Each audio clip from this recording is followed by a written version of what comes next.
Hey, what's going on, guys?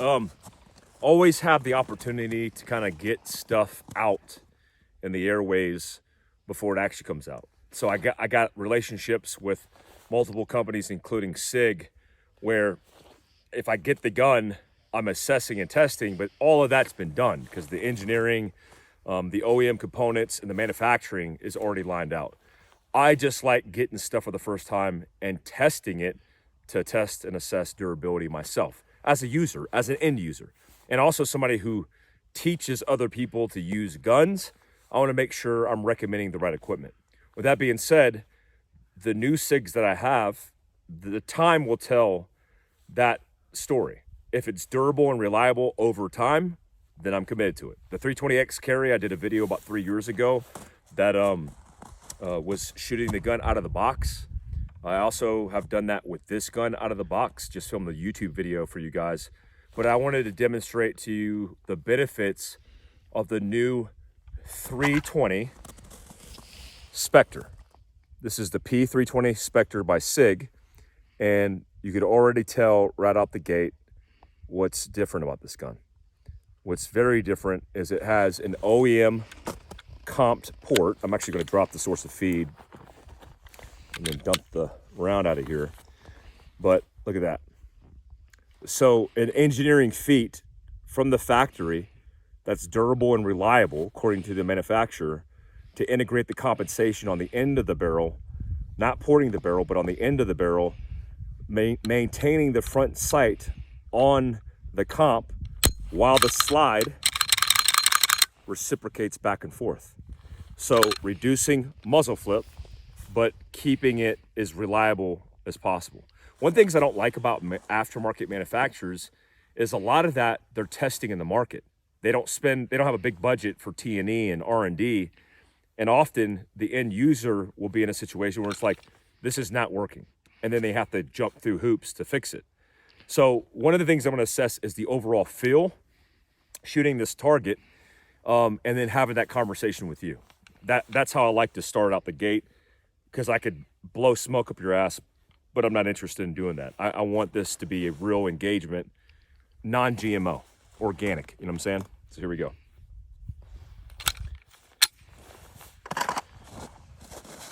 Again, not too far in distance. I'm probably 10, 15 feet away from the target, not too far. So let's see what we got. I'll start out with a 5-round slow aim fire.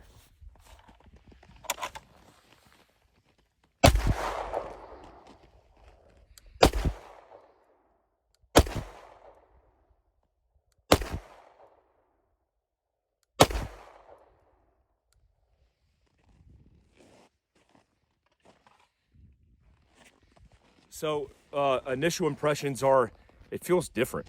I don't know if that's good. Certainly not bad, but I'm indifferent to it right now because I want to see what the gun does with the pace of speed. Remember, one of the benefits of a compensation of a pistol is reducing muzzle flip, with muzzle flip and recoil being two separate things that take place because of that action. The gun goes boom, and it wants to do that. But if I could reduce that muzzle flip, it also reduces recoil, and that's good for shooting with one hand. That's also good for somebody who has smaller hands or smaller, strength abilities to be able to hold and retain their grip through it. So again, is that a tactical advantage? One thing I did notice, like right out the gate, that's different. It reminds me of my aftermarket open USPSA guns, where I have a sight, like a Seymour sight, that's attached to the frame, where the optic, the red dot, doesn't move while the gun reciprocates. That front sight is staying on target. Usually I have to track the front sight through, but it's not moving. It's like staying still because this is reciprocating, which is kind of hard for my brain to get used to, but I can get used to it because it's actually pretty cool. So what I'm gonna do now is like increase the rate of speed and see how it translates by shooting it faster.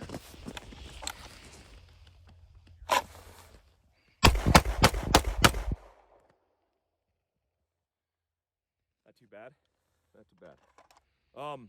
I'm gonna do it again. I'm just gonna increase the speed a little bit because I'm trying to maintain the integrity of the shots on target, but it's kind of doing its job. It's making my job easy. right?